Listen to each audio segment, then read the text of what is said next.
Reconciliation between Donald Trump and, quote, establishment Republicans seems likely, but another conservative voting bloc isn't fully on board yet, evangelical Christians and top leaders.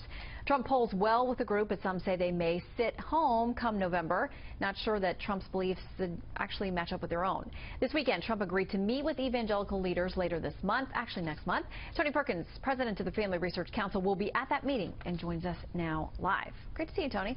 Shanna, good to be with you. All right, this is important because Trump often touts the support he has of evangelicals. He'll point to the votes and say, look, I won them over all across the South and everywhere else. I mean, do you think that he feels like he has that locked up? Or is him coming to this meeting with you and other top evangelical leaders acknowledgement that he's got more to do? Well, I think he did remarkably well with people of faith.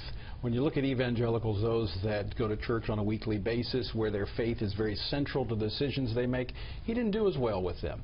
And that's what a lot of these leaders represent. And there's been this conversation about how can we get to a point where we can support Donald Trump. A lot of people want us to be supportive of Donald Trump. And we were discussing this, and one of my colleagues, Bill Dallas, reached out to Dr. Ben Carson, who's kind of been the one who has gone between here. And Ben Carson does understand evangelicals, and he's playing, I think, a key role in the Trump campaign, which is I think, very helpful to Donald Trump. So I'm optimistic that out of a conversation, and that's what this is, it's a conversation, that we could see positive things come from it. Is this going to be public or private? It's a private meeting. Probably have 500 conservative, social conservative leaders, not just evangelicals, conservative Catholics, coming together for a conversation. I want to emphasize that. This is not a precursor to an endorsement. It's a lot of people who are just indifferent, have not been supportive of Donald Trump, not against him, but simply want to have a conversation. They want to be comfortable. And he's made some good moves. You know, you followed the court.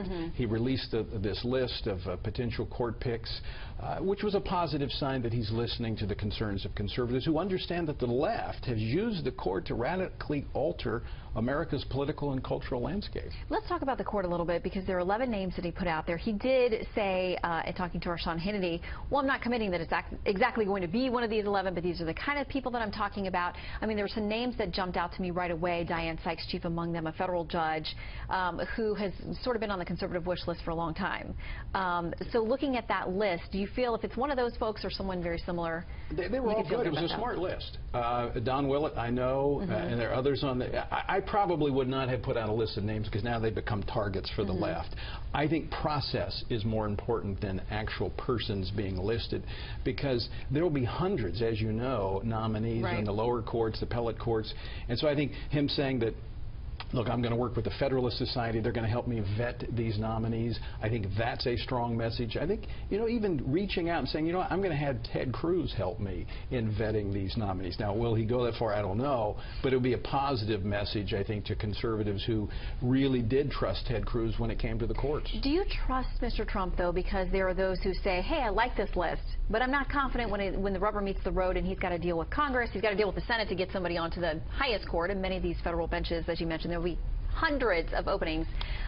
Do you feel that he'll be consistent? That's a valid question that many are asking, and a concern that's been expressed, because I've been in politics for 20 years. I've held public office. I've been here in Washington advocating on the outside for 13 years. And record is important. You know, someone's record is the best indicator of future performance. Donald Trump doesn't have a record in public office, and his record and his stand on some issues actually contradicts what he says today. So that's why I think his VP pick is going to be very important.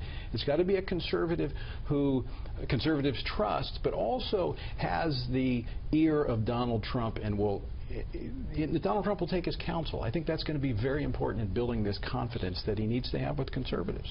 Well, we'll look forward to that meeting, I believe, June 21st. In New York, yes. All right, we will watch closely. Wait, you're going to find 500 conservatives in New York? We're going to have to ship them in. You're shipping them in. Well, I'm not going to get into New York values. I'm not going to get into that. We won't do that, but it'll be a very interesting meeting and what comes out of that as well. Tony, thank you. All right, Shannon. Good to see you. Thanks. Leland.